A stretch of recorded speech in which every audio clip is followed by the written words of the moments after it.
Eu devo comprar ações final 3, final 4 ou final 11? Bom dia, boa tarde, boa noite, seja muito bem-vindo ao canal Investindo com o Lucas. E hoje mais um vídeo aqui da gente conversando um pouquinho sobre ordinárias, preferenciais, units, o que são esses negócios, qual que é a diferença entre você comprar uma ação final 3, final 4 ou final 11. Mas antes da gente conversar sobre isso, eu gostaria de pedir para você fazer aquele famoso clique no inscreva-se aqui embaixo, se inscreva no canal para que você seja avisado dos novos vídeos. E também deixa aquele like e bora pra vinheta.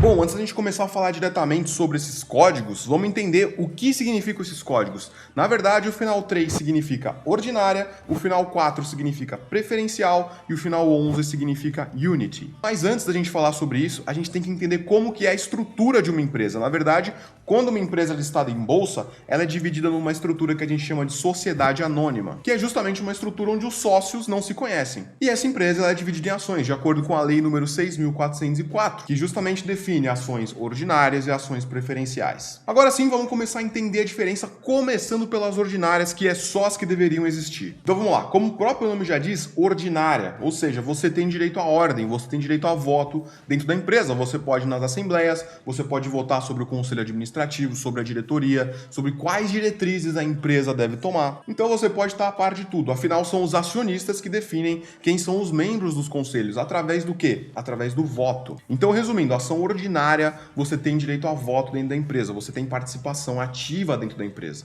E a gente tem a próxima classe, que são justamente as preferenciais. As preferenciais são basicamente o direito à preferência nos dividendos. Pelo menos é o que eles querem que a gente acredite. Mas para ficar mais fácil, é muito mais tranquilo a gente fazer isso com um exemplo, né? Então eu vou usar aqui um exemplo de uma padaria. Vamos supor que você e mais um amigo queiram abrir uma loja, ou dois amigos queiram abrir essa padaria. Como que vai funcionar? Cada um vai dar 500 mil reais. Porém, esse primeiro sócio, ele vai falar o seguinte para o segundo. Cara, seguinte, você vai colocar esse dinheiro na empresa, você vai ter direito a 50% dos lucros da empresa, porém você não tem direito a opinar sobre o que vai acontecer dentro da empresa. Ou seja, esse segundo sócio, ele vai ser o que a gente chama de sócio com ações preferenciais. Ele vai ter direito ao dinheiro, aos rendimentos, à valorização, aos lucros, porém ele não pode interferir nas diretrizes da empresa. Vai ser o cara que tem as ações ordinárias que vai decidir como que essa empresa vai vender, que produtos eles vão comprar, o que eles vão distribuir, qual o foco da empresa com relação aos clientes, enfim. O sócio preferencial, ele não vai ter interferência nisso. Já o sócio ordinário, ele pode fazer o que ele bem entender ali. Mas pensa assim, se esse primeiro sócio, que é o ordinário, quiser vender as ações dele ou vender a empresa para outra empresa ou para outra pessoa, o que vai acontecer? Esse cara aqui que tem as preferenciais, ele vai ficar na mão do cara que quer comprar, porque ele vai virar sócio de um cara que ele nem conhece. Então aí começam a surgir as proteções que a gente chama de tag along. O tag along é justamente o direito desse cara que é preferencial de ele poder vender as ações para esse cara novo que quer comprar e vender pelo mesmo preço. Isso seria um tag along de 80%. Não é tema para esse vídeo agora, eu vou deixar outro vídeo para a gente falar de tag along. Se você quer esse vídeo, deixa aqui embaixo nos comentários. E se o vídeo já existir, vou deixar aqui no card. Mas vamos lá, muita gente prefere comprar as preferenciais porque, teoricamente, elas pagam mais dividendos. Será que funciona assim mesmo? Então vamos lá, pela lei número 6.404, a gente tem 3 fatores que definem se uma empresa pode ser preferencial ou não. Se ela se encaixar em um desses fatores, ela pode ter ações preferenciais. O primeiro ponto é que as ações preferenciais elas são obrigadas por lei a distribuir pelo menos 25% do lucro. Isso está na lei. Porém, o que acontece na grande maioria delas é que elas distribuem mais do que isso. Então acaba que as ordinárias pagam iguais às preferenciais. Então não tem essa diferença. O segundo ponto é, algumas empresas podem escolher pagar 10% a mais de dividendos nas ações preferenciais. Porém, o que acontece? Quando a gente vai na Bolsa de Valores para olhar, a gente pode até entrar aqui na tela do meu computador. Bom, minha internet caiu, não consegui colocar a tela do computador, mas no momento da edição eu vou colocar aqui a diferença de cotação entre o preço de Bradesco 3, que é a ordinária, e Bradesco 4, que é a preferencial. Como a gente consegue ver, por conta do Bradesco pagar 10% a mais com relação aos dividendos, com relação às ordinárias, então eles pagam mais dividendos que as ordinárias. Realmente, as ações preferenciais de Bradesco pagam mais dividendos do que as ações ordinárias de Bradesco. Porém, isso já reflete no preço, porque ela pagando a mais, o próprio mercado já precifica, então a ação custa mais também. Então o proporcional dá na mesma. E o terceiro ponto é que essas ações preferenciais elas têm que ter um negócio que chama tag along, que é justamente você ter o direito de poder vender ao mesmo preço que o sócio principal, o ordinário, está vendendo. Então, se os donos, os sócios principais, quiserem vender as ordinárias por R$10, se o tag along for de 100%, você que tem preferencial pode vender também a R$100, é um direito seu. Porém, o grande problema é que algumas preferenciais têm 80% de tag along. Esse é o mínimo, tá? Nunca aceite uma preferencial que tem menos de 80% de tag along. Você pode verificar isso no site do fundamentei.com.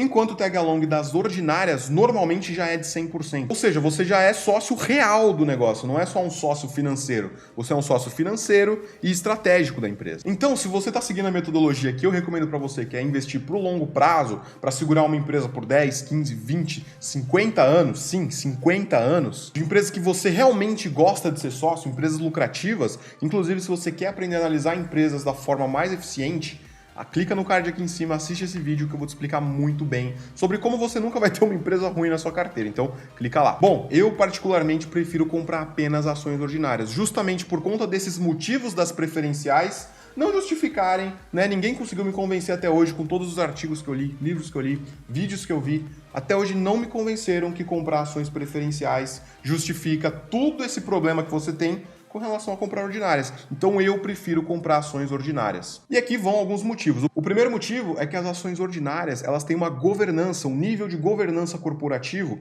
maior, ou seja, a transparência é muito maior, os relatórios são muito mais auditados, muito mais segurança. Não que isso vá com certeza inibir a empresa de fazer alguma fraude, não é isso. Porém, a grande maioria das ordinárias já tem essa proteção de fábrica. 99% das empresas que são listadas hoje, elas são listadas somente com ações ordinárias, nem estão emitindo mais as preferenciais. E isso serve tanto para o Brasil quanto para países no exterior, principalmente países desenvolvidos, lá na Europa, nos Estados Unidos, quase não existe ações preferenciais nesses países. O segundo motivo é que as ações ordinárias normalmente já têm um mínimo de 80% de tag along, ou seja, você está seguro ali, se o seu controlador, né, o cara que é o ordinário superior, se esse superior total quiser vender a ação pelo preço X, você também pode vender pelo preço X se o tag along for de 100%. Se o tag along for de 80%, você pode vender ao preço de 80% do valor que você tem. Então essa é uma proteção para garantir que você não seja sócio de quem você não quer. E isso acontece, às vezes acontece do controlador vender. Isso aconteceu com a Ambev.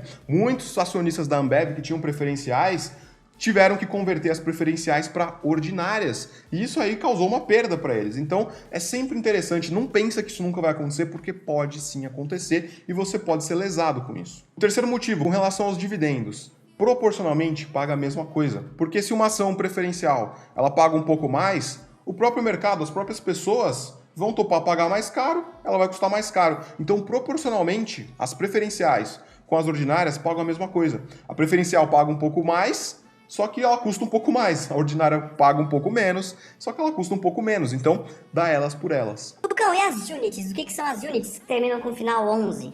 Falando das units, na verdade uma unit é um pacote de ações. Você não está levando só uma, parece que é só uma, mas na verdade você está levando mais. Normalmente uma unit, como a gente está vendo aqui, ó, ela é composta por uma ação ordinária e mais um número de preferenciais, tudo num único pacote. Então, por exemplo, temos aqui TIET 11. Uma ação ordinária e mais 4 preferenciais. Por conta disso, ela é mais caro, porém, proporcionalmente, os dividendos são os mesmos, né? O próprio mercado já precifica. Então, temos também Banco Inter, BID 11, uma ação ordinária e 2 preferenciais. Isso aqui também, as units, é conversinha para boi dormir, tá? É conversinha para boi dormir. Porque como funciona? Como o sócio majoritário da empresa ele não quer perder poder sobre a empresa dele, o que ele faz? Ele emite muito mais preferenciais do que ordinárias. Então ele meio que dá uma diluída nos acionistas que estão comprando as units. Então assim, com relação ao enriquecimento, você vai enriquecer igual, comprando unit, comprando ordinária, comprando preferencial. Porém, se você quer ser sócio real, você tem que estar nas ordinárias. Justamente por conta dessa governança ser melhor, por conta de você ter mais proteções, por conta de você poder ir na empresa, eu pelo menos tenho a visão de ser um sócio milionáriozão que pode ir nas assembleias e ter realmente impacto de voto. Então, na minha visão, na minha filosofia, na minha metodologia, eu uso apenas ações ordinárias. Um outro ponto é, uma empresa que tem ações ordinárias, ela nunca pode ter um número maior de preferenciais do que de ordinárias. Vamos supor que ela emitiu 20% de ordinárias e 30% de preferenciais. Não pode acontecer isso, então não dá. Né? O máximo que ela consegue emitir de preferenciais é o mesmo número de ordinárias. Então essa é outra proteção, porque imagina, o sócio de ordinárias ele é 10% da empresa e ele pega 90% do dinheiro dessa galera e cuida da grana ali, administra a empresa. Então não faria sentido. Então tem justamente essa outra proteção. Bom, as ações ordinárias são as ações com código final 3, as preferenciais final 4 e as ordinárias final 11. E um ultimato aí pra você. Você acha que os sócios, os donos lá de Grendene, Ambev, Magazine Luiza, Itaúsa, você acha que esses caras eles têm preferenciais ou ordinárias? Pois é, eles têm ordinárias. Eu particularmente prefiro as ordinárias. E você? Deixa aqui embaixo nos comentários. Conta pra mim o que você achou desse vídeo. Se você ficou com alguma dúvida, deixa aqui embaixo também que a gente vai responder nos comentários. Se você gostou, deixa o like, se inscreve no canal. E Lucas aqui, aquele abraço. Valeu, foi até e bora ficar milionário.